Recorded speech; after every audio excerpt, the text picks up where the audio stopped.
Hey, folks, post-game, Rugby ATL versus Old Glory DC at Silverback Field there, the new stadium that Rugby ATL is playing in Atlanta. And with me on the line here, right at the field himself, is Jeremy York from Impact Media. Jeremy, I see you got the Impact Media cap on there. I missed the merch right there. Well done. Well done. Well, 55-22. This was a very competitive game for 60 minutes, and then the wheels came off. What are your first impressions of this game? Well, it started a little slow, like some of the ATL games last year. We're trying to see everybody.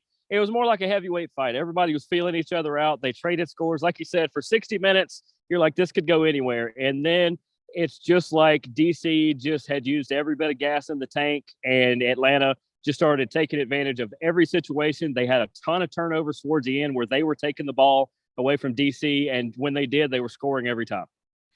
Well, I have to agree with 100%. One thing that it's definitely interesting here is that in almost every game we watched last year for ATL, you would see the tackles for ATL would be so much higher, the number of tackles. Actually, just before the game ended, I caught it was 124 tackles for Rugby ATL, 170 for Old Glory. Of course, wow. So clearly, I mean, this is unheard of ground for us. Rugby ATL scoring 55 points in a game. I'm just scratching my head here. I mean, is this the dawn of a new era, one has to wonder, or is it just the early season and it looked like the fitness got to the Old Glory guys there?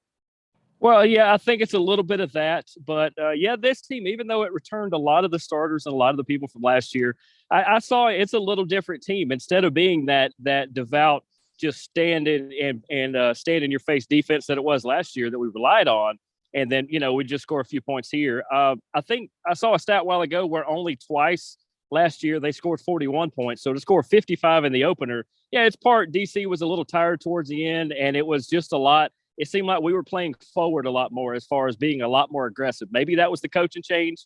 Maybe that's based on just the personnel we have right now.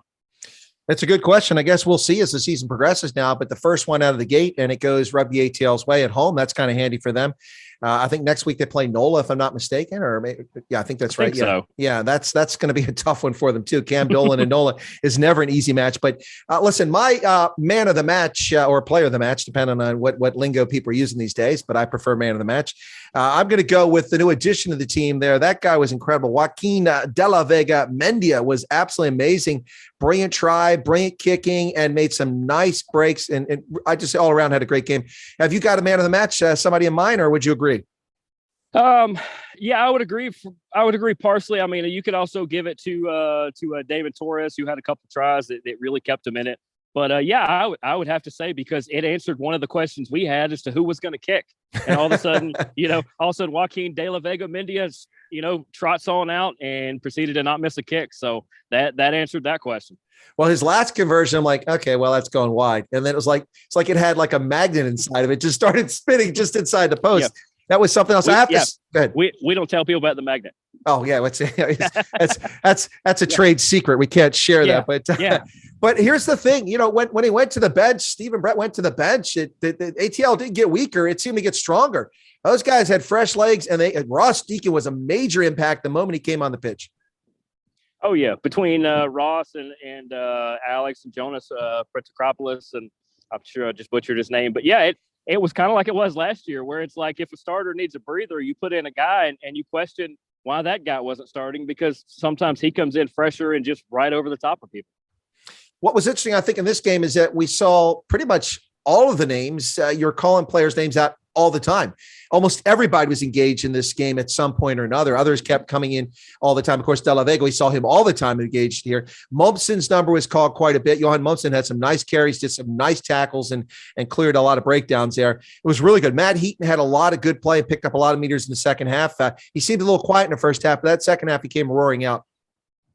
Yep, he definitely did. And for people who did see our preseason preview, we can answer that second question. Who is going to replace Mark O'Keefe? Well, today it was Austin White. Austin White was a fireball. It was like he was a magnet to the ball, or the ball was a magnet to him. If the ball was in play, Austin White was somewhere on top of it. And one other, I mean, we mentioned players all night, but I think Will Leonard made some really key contributions there, which opened up a lot of space for guys, really made some big pickups. And I frankly, I got to be honest, I don't want to say maybe astonished. I'm astonished that they ran up 55 points. I mean, this is not a bad DC team. I mean, they look like somebody just let the air valve out on at 60 minutes, and they were just to use UK lingo, they were knackered.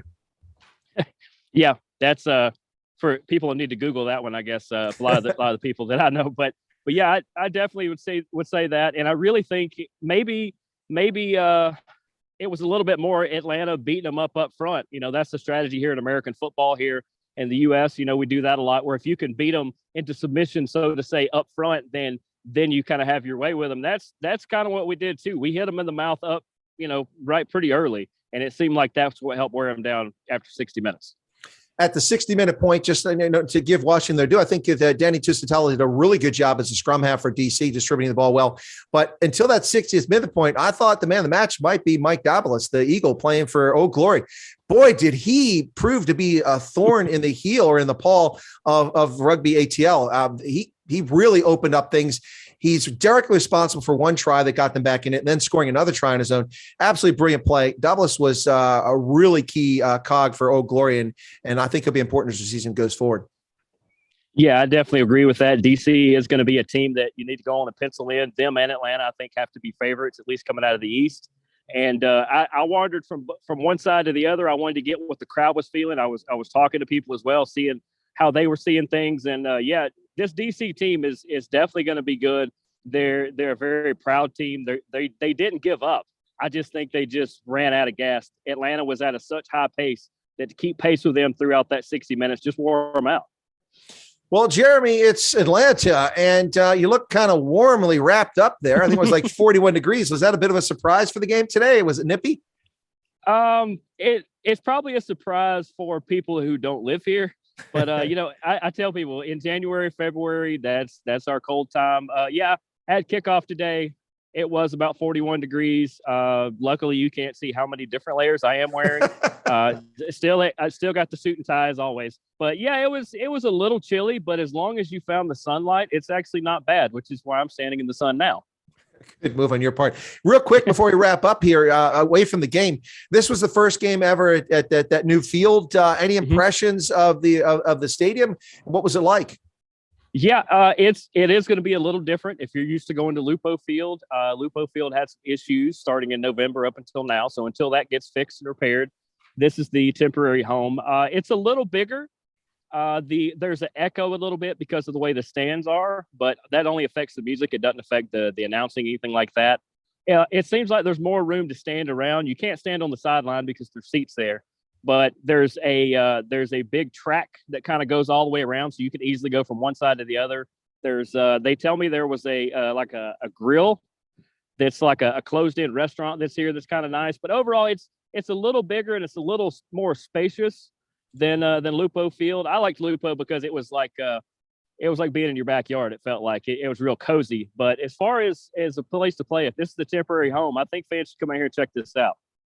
Well, I had to say, I didn't realize Lupo there's an issue. So it's just, this is a temporary solution. I thought maybe it was a permanent solution. So that's good news because Lupo, although either. Parking is not ideal at Lupo, but the environment's lovely. As you say, it's a nice feel to it. You're surrounded by trees and a little hill there, which really gives you a good feeling. But the crowd, it was difficult watching it on television, get a sense of the crowd. It looked like I could only see one side for most of the game. It looked like about 40 to 55% of the seats were full. Maybe I might be overestimating. A lot of people walking around, a lot of people in the ends, and also on the other side, difficult. What's your sense? What size crowd? Was it about 2,500, 3,000, or was it more? Just a guess.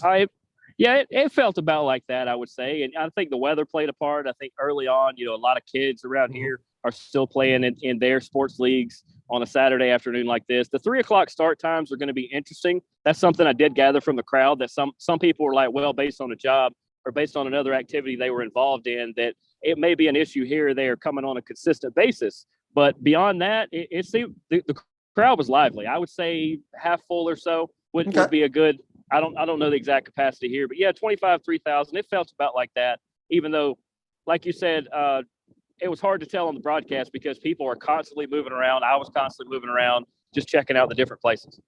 Well, they announced the seating, I think, is 6,000. So that's why I was guessing 2,500, 3,000, because I couldn't see the other side very well. So I was just estimating based off the small samples I had. Well, that sounds great. Listen, Jeremy, congratulations to ATL from both of us. That's a heck of a start. And hang in there, DC, because they certainly look really good for most of the game. And we'll see how they go. Any last thoughts, Jeremy, before we wrap up with how the season started? This is the first game out of the gate. Atlanta and DC got the first game. Yeah, we got the first game out of the way. You know, it's something that I think we talked about as well. People talk about, we got in all 99 games last year because COVID didn't shut down one event. It may have moved one here or there, but we got them all in. So far, we've gotten a couple of them off today already. The crowd was lively. Everybody was being respectful. You know, things were there was nothing bad happening here. If this is the way that it's going to start out, or this is even the way this team is going to be, it's going to be more exciting than last year to follow this team. And I look forward to being a part of it. Excellent. Well, hopefully I'll catch you down there in Atlanta or on the road somewhere for one of the games. Jeremy York from Impact Media. Thanks a lot, Jeremy. Have a good evening. Go get warm. I'm definitely going to do that. Going to go warm the car up now.